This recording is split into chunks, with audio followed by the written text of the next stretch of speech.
Hey everybody, it's Jim Palmer, the Newsletter Guru, coming to you from my favorite lake, Marsh Creek. I'm actually out here for an afternoon paddle, get a little exercise, and I wanted to share a quick story with you. It was actually written up recently in the Glazer-Kennedy Newsletter under their sales prevention department, and it just makes me think of so many businesses, whether online or offline, that just have policies and procedures and just an old way of thinking that actually prevents sales from happening. So it's a quick story. Last January, Stephanie and I went to Florida for a conference, a marketing conference, and after the conference we took a few days and grabbed some R&R in a sleepy little town called Cedar Key, Florida. Being late January, the tourist season hadn't started yet, and so every shop that we went to was just kind of dead. But we went into this artist gallery, and it was kind of like a little house, and the artist lived there, and in the front, where there's normally the front porch, was her gallery. So we're looking around, and Stephanie and I found a painting that we liked, and we said, hey, we'll take this one. And but we're flying out in a couple days, and we only have an overnight bag, and can you ship it to our house for us? And the artist goes, no, I can't. I said, excuse me? I said, we'd really like to buy the painting, but obviously we can't carry it on the plane with us. Can you just box it up? I said, I'm willing to pay for it. Just, we need you to put it in a box and ship it home for us, UPS. I don't do that. I said, well, we're at a loss here because I'd like to buy your painting, but you don't want to sell it to me. And she goes, no, I'm just not in the packing and shipping business. So I'm starting to get a little hot under the collar, and I'm thinking to myself, well, you're not in the paint selling business either, okay? And so Stephanie and I left, and she made it clear on the walk home how much she really loved the painting, and I liked it too, but I thought, you know what, I hate giving money to somebody who just doesn't, basically doesn't not only make it easy, to make it really hard for you to give them money.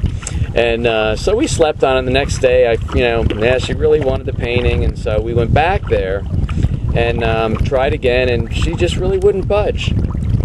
So I said, okay, I regrettably, well, not regrettably, I shouldn't say that, what should I say? I was just not very happy giving her my money, but I took the painting, and what we did is we called and found a UPS store that was between where we were staying and the airport.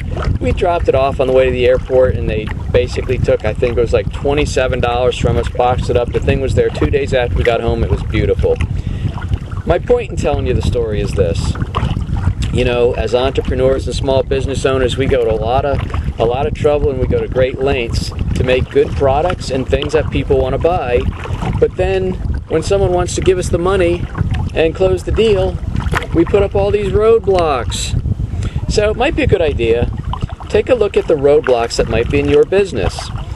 First thing I would do, I would listen to your outgoing voicemail message. I happened to do that the other day, and I hadn't listened to my message in, goodness gracious, almost a year, and I was surprised at what it said. It was clearly not what I wanted to have currently, so I changed that. So listen to your outgoing message, see what's on your ads, see what's on your contact page or your website. Take a look at everything that you've put up, whether it's a month ago or a year ago or 5 years ago, and see if it reflects your current thinking. See if you're getting any kind of roadblocks thrown up using your customer's hat. Put your customer's hat on and see what your customers are seeing and doing, okay?